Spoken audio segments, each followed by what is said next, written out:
Welcome back to Coffees with Agnes. Following the episode I shared about my son and the bullying he experienced, including being called the N word, I wanted to expand this conversation.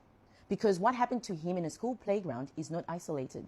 It is a reflection of something deeper that still exists in society, in workplaces, in community spaces, even in the everyday language people use without realizing the impact. We say Australia is multicultural. We say workplaces are inclusive. We say communities are welcoming.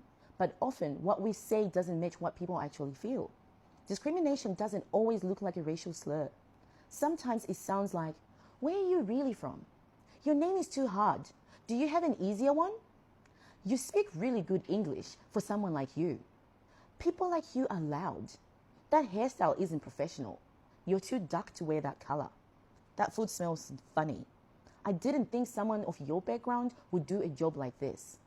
These comments might seem harmless to the person saying them, but to the person who is receiving them, they create separation, otherness, a feeling of not belonging.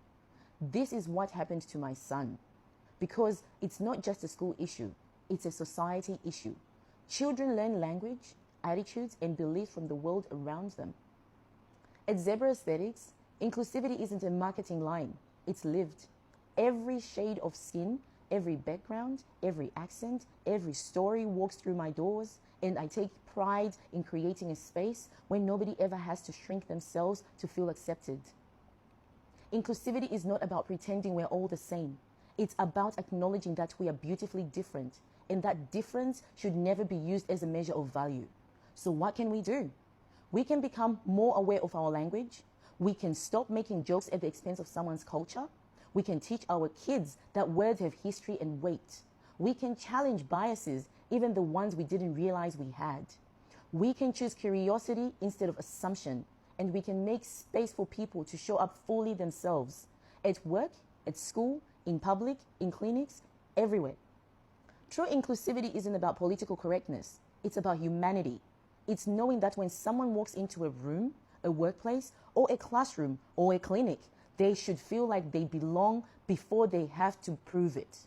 So to every parent, teacher, leader, colleague, and community member watching this, let's do better with our words. Let's be mindful. Let's be aware.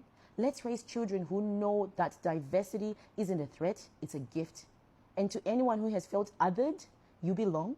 Your story matters. Your skin, your name, your culture, your accent, they are all powerful parts of who you are. This conversation doesn't end here, it starts here.